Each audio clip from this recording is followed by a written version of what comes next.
simplesmente o campo da escatologia aqui no Brasil é muito complicado, não é? Ou seja, os livros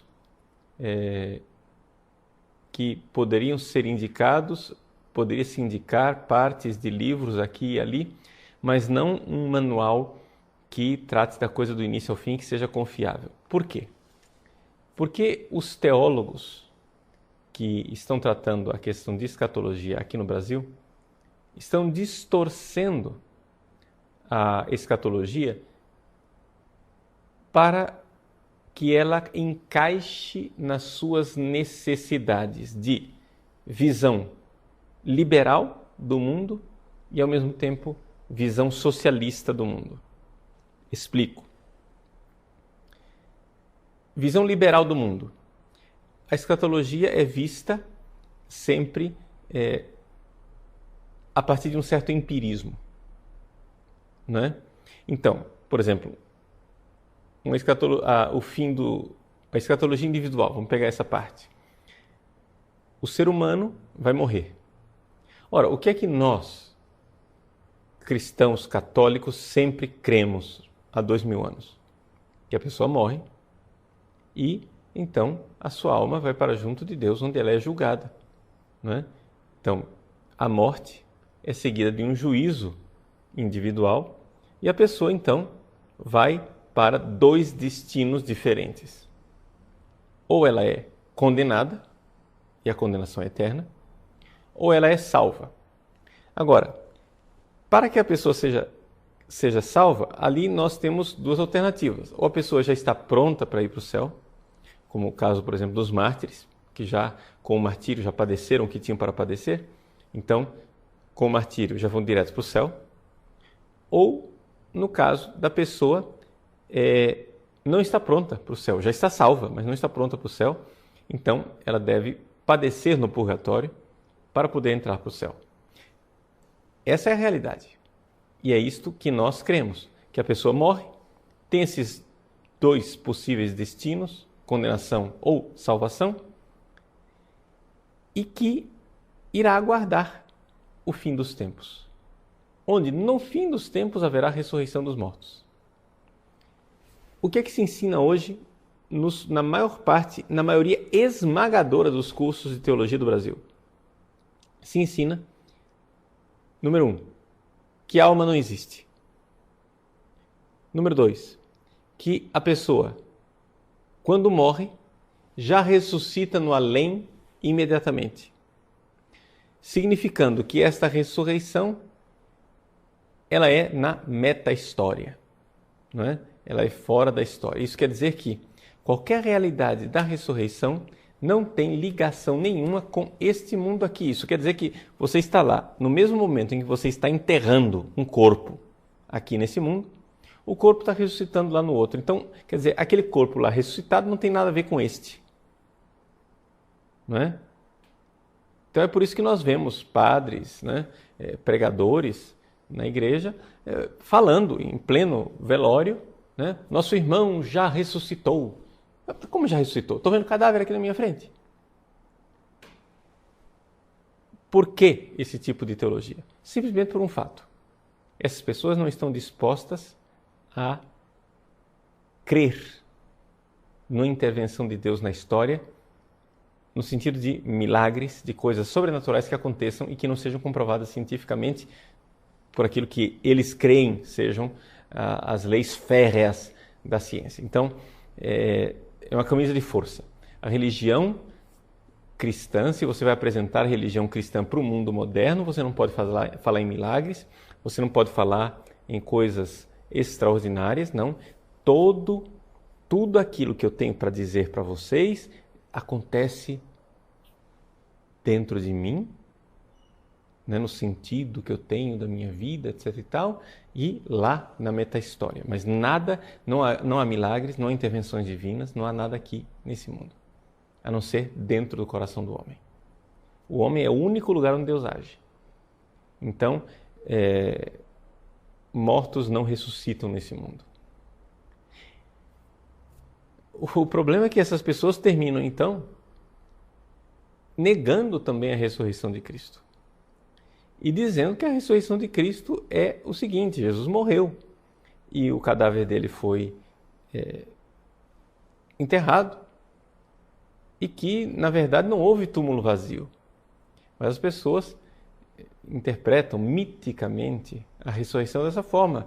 Mas nada disso, não houve esse milagre do túmulo vazio. Houve, na verdade, Jesus que foi já ressuscitando na meta-história, porque a ressurreição é uma realidade fora da história. Nada nela não deixa vestígio aqui na história. Então é por isso que a gente vê afirmações esdrúxulas de alguns teólogos que dizem, por exemplo, eu creria na ressurreição de Jesus mesmo que eu encontrasse o cadáver dele. Não é? Ou seja, essas pessoas que são tão empiristas terminam sendo mais espiritualistas do que nós jamais sonharíamos em ser. Ou seja, são empiristas porque só acreditam naquilo que se constata através de algo que seja repetível em laboratório. Se não é repetível em laboratório, não existe. Então, como não dá para repetir ressurreições em laboratório, então isso não existiu.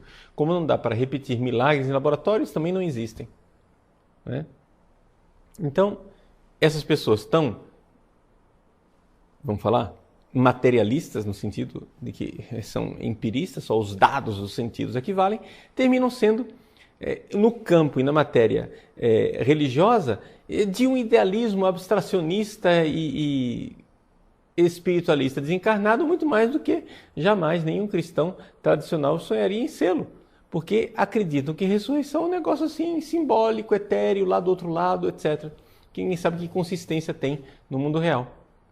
Então aqui que está a dificuldade.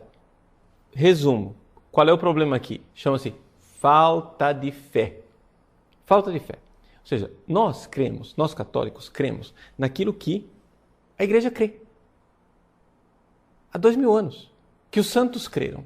A minha fé é a fé, do Padre Pio, é a fé de São João Maria Vianney, é a fé de São Felipe Neri, é a fé de Santo Tomás de Aquino, é a fé de Santo Agostinho e a fé de São João dos Apóstolos, São Pedro e São Paulo. 2000 anos, a igreja sempre acreditou que a ressurreição será no fim dos tempos.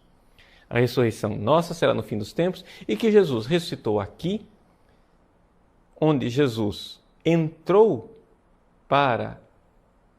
com a ressurreição, entrou para o mundo de Deus, na vida de Deus, ou seja, a humanidade de Cristo começou a participar da vida divina, porém isto não é uma coisa que não deixou rastros aqui na história, deixou sim. É algo meta-histórico? Sim, mas ao mesmo tempo também histórico. Por quê? Porque deixou o rastro aqui nesse mundo, que são o túmulo vazio e as aparições de Nosso Senhor Jesus Cristo, que foram bem concretas e não foram alucinações coletivas. Não é? Então, vejam como esse meio, não é? Esse ambiente da escatologia está eivado, está cheio de descrença. É isso que nós podemos dizer. Mas eu falava que tudo isso está marcado pela visão liberal e pela visão socialista. Bom, se a visão liberal essas coisas que eu estou dizendo não estão aqui no livro não, tá, gente? Eu só estou tomando o índice do livro um pouco como temática da minha palestra. Se isto a escatologia individual está marcada pelo liberalismo, a escatologia universal está marcada pelo socialismo. Ou seja, nega-se com todas as letras hoje em dia que realmente Jesus vá voltar. Nega-se que haja verdadeiramente um fim da nossa história, onde Jesus venha para julgar os vivos e os mortos, pondo um fim a essa história e nos dando novos céus e nova terra, que não são mais nessa história, mas são já na dimensão de Deus. É isso que nós cremos. Ou seja, este mundo será também ele de alguma forma, né? Vamos aqui por aspas, ressuscitado. Ou seja, não serão somente os corpos dos seres humanos que ressuscitarão, mas também toda a história da humanidade e o universo serão introduzidos em Deus de tal forma que Cristo seja tudo em todos, novo céu e nova terra. Mas isso acontece com o fim da história, existe um término da história, né? Existe uma ruptura, a ruptura final, em que termina o tempo, termina a história tal qual nós a conhecemos e entra-se numa outra dimensão, numa outra realidade, que é a realidade de Deus. Então, é isso que nós cremos concretamente enquanto católicos. Porém, o mundo socialista não pode aceitar isso. Por quê? Porque a teologia da libertação fez um esforço enorme de imanentização do reino de Deus. Ou seja, o reino de Deus precisa ser visto pelas pessoas como algo aqui nesse mundo, não é? Então, as pregações todas são feitas, todas as vezes que se falam de reino, o reino que há de vir, o reino que está para chegar, o reino, vamos trabalhar pelo reino, vamos fazer tudo pelo reino, pelo reino, pelo reino, pelo reino. Ótimo! Todas essas frases são válidas e eu creio em todas elas. Mas o problema é o seguinte, o conteúdo da palavra reino é que foi pervertido. Quando você fala reino de Deus, hoje, na maior parte das pessoas aqui no Brasil, você encontra uma ideia de que reino de Deus é um negócio aqui na história. É uma terra sem males, é um mundo, é a sociedade igualitária,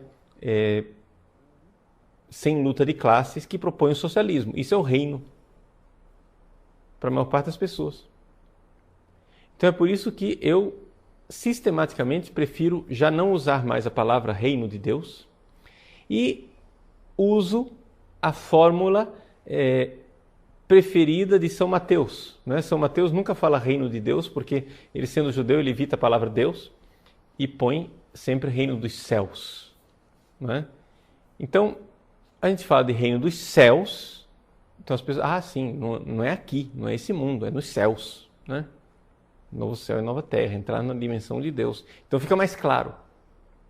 Para evitar essa linguagem, né, marxista que esvazia o conteúdo da palavra reino, basileia. Ou seja, para nós, cristãos católicos, o reino de Deus, ele é o próprio Jesus. Então, o reino de Deus acontece enquanto a pessoa está unida ao próprio Cristo, através da fé, do batismo, ou, num sentido mais, digamos assim, distante, através da graça. Os homens de boa vontade do mundo, que seguem a Deus na sua consciência, embora não conheçam Cristo, mas têm de alguma forma a graça de Deus, de alguma forma estão orientados ao reino de Deus. Mas o reino de Deus, em seu germe, como usa a expressão que usa a Constituição Lumen Gentium, ele está na igreja aqui na terra, a igreja militante. A gente fala de germe, de semente desse reino. Por quê? Porque enquanto igreja militante nós não somos plenamente igreja e, portanto, não há plenamente reino aqui na história. O que nós temos é o reino realizado, o reino já acontecido nos céus. Ou seja, a igreja no céu, a igreja coincide com o reino, não é? No céu, junto de Deus, a igreja e o reino são coincidentes. A fronteira do reino de Deus, o reino dos céus, e a igreja católica são coincidentes lá no céu, no paraíso. Aqui na terra, as coisas são um pouco mais matizadas. Por quê? Porque nós temos a igreja de Cristo que subsiste na igreja católica, como diz a própria Constituição Lumen Gentium. Isso quer dizer que aquilo que Deus deixou enquanto igreja se encontra na igreja católica, e fora da igreja católica não há a substância da igreja, o subsistit in, né? não há substância da igreja. Fora da igreja católica, o que há são elementos eclesiais que estão orientados à igreja e que, é claro, se essas pessoas progridem, se convertem e forem salvas, serão plenamente igreja no céu. Né? Essa é a questão do reino de Deus. Ou seja, o reino de Deus é uma realidade que não é daqui, deste mundo. É uma realidade que é do além, na sua plenitude, e que neste mundo já começou, mas ainda não. Já está aqui, mas ainda está por vir. É incipiente. Já está presente na igreja, mas o problema nosso é que nós não somos plenamente igreja. Não é? Então, enquanto igreja, né, digamos assim, enquanto membros da igreja, eu não posso dizer que o reino de Deus coincide com todo o meu ser, não, porque tem muita coisa em mim na qual Deus ainda não reina. Mas nos santos que estão no céu, Deus já reina plenamente. Né? Então, um pouco essa é a ideia daquilo que a Igreja Católica vê. Então, vamos resumir o que eu estou tentando dizer para vocês. Que o reino dos céus, na sua plenitude e realização cabal, é uma realidade que já existe agora no céu. E que existirá plenamente com novos céus e nova terra no fim dos tempos. Mas no fim dos tempos significa uma ruptura, porque a história termina, e então este mundo como um todo vamos usar uma linguagem hegeliana, né? Me desculpem aí, é suprassumido, né? É elevado para a vida de Deus. Né? Porém, não é isso que pensam os socialistas marxistas. Eles abominam a ideia de que nós fiquemos falando de céu. Eles acham que isso aliena as pessoas, acham que isso vai fazer com que as pessoas parem de lutar, parem de se engajar na luta de classes, que é o que eles querem, para implantar uma sociedade igualitária e perfeita aqui nesse mundo. Vejam, a Igreja Católica não crê em utopias aqui nesse mundo. Não é? Nunca creu e nunca crerá. Vocês jamais irão encontrar, repito, e aqui fica o desafio, vocês jamais irão encontrar, fica o desafio, jamais irão encontrar um texto do magistério da Igreja Católica que fale de paraíso aqui na Terra. Não é? Ou seja, não é aquilo que é o ensinamento dos papas, não é aquilo que é o ensinamento da tradição, não é o ensinamento da Igreja Católica. Paraíso aqui na Terra, utopia aqui na Terra, não faz parte do magistério da Igreja. Não é essa a nossa fé. Isso aí é uma perversão da teologia da libertação a serviço de uma visão de mundo marxista. Então, esses são dois temas bastante polêmicos, e então é por isso que nós precisamos, de alguma forma, trabalhar bem essa questão da antropologia na escatologia. Uma coisa que é importante saber, não é? A escatologia é um dos tratados da antropologia. Então, tudo isso que nós estamos falando aqui faz parte da antropologia teológica. Nós vamos fazer agora um pequeno intervalo para dar a oportunidade para vocês de fazerem perguntas e a gente, então, dialogar nesse nosso encontro